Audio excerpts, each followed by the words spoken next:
It is time to get some shit done. We've been slacking. Right, so, had a bit of a tidy around. Car, still in the middle. Got one bike here under the cover, and then another bike here under the cover with the bonnet chilling. Plan is probably to get this one, or that one, not sure yet, into the shed which is next door. And then either leave this one here or move that one over here. Not really sure which way yet. Just to gain a little bit of space, but for now we're going to get on with this bad boy, start getting it cleaned up, maybe get the sump off and start checking that, but at the moment I want to get some of this crap off it, so when I do turn it over I don't start getting loads of crap inside the engine. Try and keep it clean. It's a little bit depressing, it is getting all wet and condensated being in a damp garage, but can't really do much about that. So I think the first thing is just going to be to blow as much crap off as we can. So just getting all the areas where just get tire and just shit.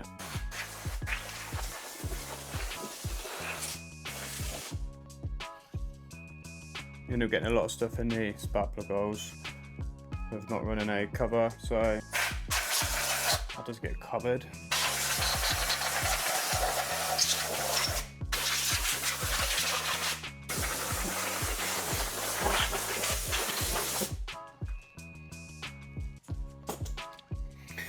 That's one side done.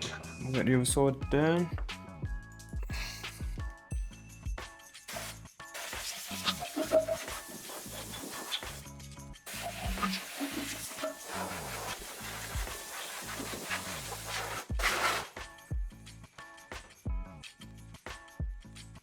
To be fair, that has got quite a lot off. Mainly just around the head now, and then give the block a bit of a clean up and get some of this on. Metal gates. It's good enough for a metal gate, it's good enough for a 1J. Gone over it with a bit of brake cleaner, and to be fair, it has got a lot of the crap off it. Around this side was worse, to be fair, it was all around here. So that looks a hell of a lot better. To be fair now, I think I'm gonna flip the engine around and start taking the sumps off and start working out what I'm going to be doing with the internals. So that's the old girl turnaround. I have already had the sump off, so there's only like a couple of bolts holding it in, to be fair. So plan is to get this off, and then I'm pretty sure the oil pickup's got to come off, and then take off the upper sump, and then I'll be able to see all the crank and all that sort of stuff. So that's the next job.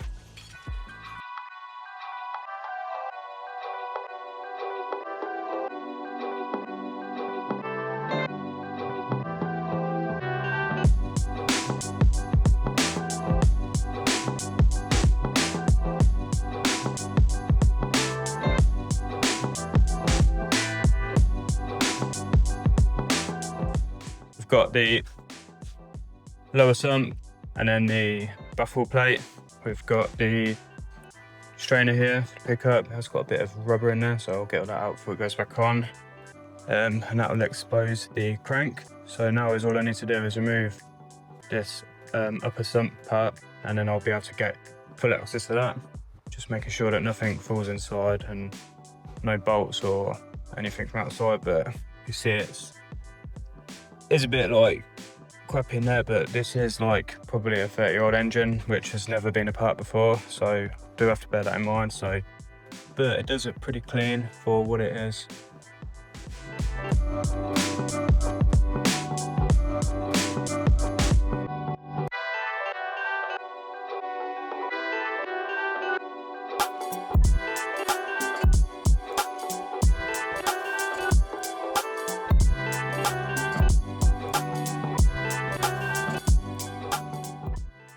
She's off. That come off a lot easier than I thought it was. So seems to be that the old Japanese sealant was doing F all. Yeah, usually they're a bit of a pain to get off, but that can come off straight away. So it's good for me now, but I'm very surprised that it didn't leak all the oil out. But we now have a crank. As you can see, there is sealant that's come off everywhere. It's done its job, but I would probably say that it's quite tired. I mean, luckily it was all coming off in one bit. Straight in the bin. So now, where I'm at is I'm going to take the bearing caps off and inspect them. I'm not sure whether I'm going to do that today or another day, because I don't have any of the plastic gauge to go in there and measure them. But I suppose I could take some off and just check to see the condition of them, just like visual looking at them. And then after that, it will be the main caps as well, or the big end, whatever they are, all the same thing. But these, just to inspect them. I'm not sure whether now I'm actually at this stage just to replace them or check them if they're all right, snap them back in. Don't know. I don't think this engine has ever been about before. Like, going off of the sealant in it, like, this is old sealant, very old. And you can see how like all this black stuff is just oil that has carboned up and burnt onto everything, so everything needs a good clean. But yeah, it don't look like it has ever been about before, so that's kind of a good thing, but we'll see. So now we're on the fun bit of getting all the sealant off, which, to be fair, isn't too bad because it's all gone like plastic. Yeah, I'm not even gonna have to get the blade out, I don't think. It's just coming straight off. Minter. I think while we're at it, it will definitely be worth replacing the seal for the oil pickup. Need to also make sure that nothing goes in there, because put new bearings in all we want, something goes in there, it is to our engine as soon as I turn it on. So I think I'm gonna have a look for some sort of bung to put in that oil gallery. Other than that, I'm pretty sure that's all I need to worry about, other than stuff going in the actual engine. But before I put the sump on, I'll probably flip it upside down and just plaster it in brake cleaner. Just to make sure everything is out of there. Right, let's see what bungs we have. I don't think I actually have anything that size. Nope. It looks like it's gonna be a bit of blue roll. Just stuff that in there. Right then, so get the rest of this sealer off. So I've turned it around, so number one is actually at bottom dead center, which puts it right up in the air, which is gonna be easier to get to. So first removing this cap. I will mark all the ends if they're not already marked. I'm not actually sure if they are or not. No, so what I will do is I'll mark all the ends so I know which cap goes with which. But to be fair, just for now, is what I'm going to do is I'm probably just going to take the cap off, check the bearings and put it back on, and so on. So just keep it all together, but when it comes to doing it, I will mark them all. Right, so this is literally the moment of truth. Okay, now that's on.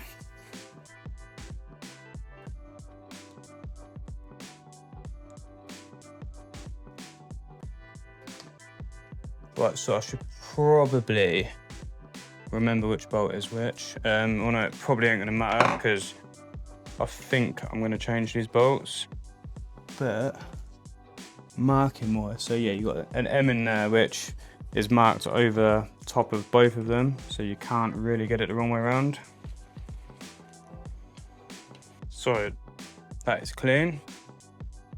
So yeah, there is starting to wear here. As you can see, like, it does go a little bit shinier, but it's not at all like down to copper. This side is not too bad either. Probably move the piston over and check what that looks like as well while we're here. Yeah, so that one looks way more worn, which is probably why My oil pressure was, this is what I sort of expected them to look like. So as you can see on this one, that it's just touching the copper. So that like is on its last leg, so it's worn away. So that's probably either from how much use it's had, or like the oiling has like given up for a split second while it's on power, which has like obviously created heat, and then you haven't got the oil film. But to be fair, that's what I expect them all to be like. So that is not gone. It has never knocked. There's a little bit of something's hit there, but I think we're all good. We'll get some more off. So I'll probably put this one back on, purely because I don't want to lose anything. And right at this moment in time, I haven't got the new bearings. So we'll put this on now. We'll just put it on loosely. So to be fair, while it's in this orientation, I might check number 6. That's the one I'm expecting to be the worst, which in most cases it is, but we will see. Okay, no, that's all right.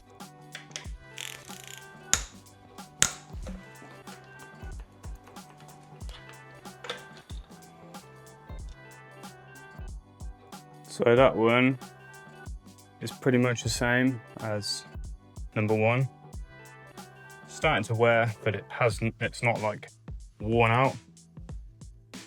Put that down there, and then we'll check the bottom. Yeah, so that is even better, to be fair, than number 1.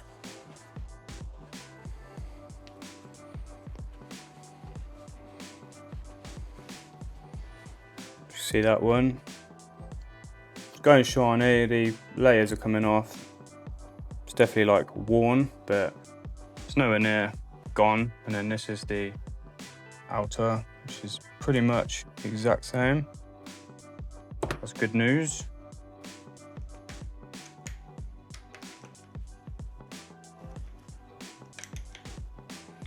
So that's 2 out of the 6, which I'm actually pretty happy about, to be fair. Like I said, I was expecting them to be more worn than that, especially for how much use they've had over the years. And obviously, going off the fact that they are probably near on 30 years old, if not over 30-year-old, however old this engine is. So I've cracked these 2 off, because you don't need to see that again. It's pretty boring, and watch me struggle undoing a bolt with a tiny ratchet. But yeah, these are both loose now, number 2 and number 5. So this is literally the exact same wobbly oiler. Same again, just mono wear. And then let's check the one on the piston side. Yep, so again, that's obviously had something go around it, because there is a very faint score mark. See in there. Yeah, that is very fine. Yeah, so again, that is virtually the exact same. Yeah, so again, sort of all looking like. Yeah, again, exact same. Tiny markings, can't fit it with your nail, but not that I expected them to be had it, but I expected them to at least, to be fair, I thought they'd all be down to the copper, but then usually when it's down to the copper, it's sort of game over. But I am glad that I pulled it apart now, and I wasn't lazy and done it, left it another year or something, because we are better safe than sorry with this, and it is time for a refresh 100%. So that was a pretty good result really, across all of them. Not bad, obviously a little bit on number 1, but I sort of expected one of them to have some signs of like more wear than the others, going off of what the engine is used for. But yeah, that's a good result really, happy with that. So that's probably going to be it for today. Got a fair bit done. Trying to get the motivation to do anything is a bit hard, but yeah, got the engine stripped down, kinda. But I've got some answers anyway, so I can now get everything clean, get some bits ordered, and then go from there. Thanks for watching.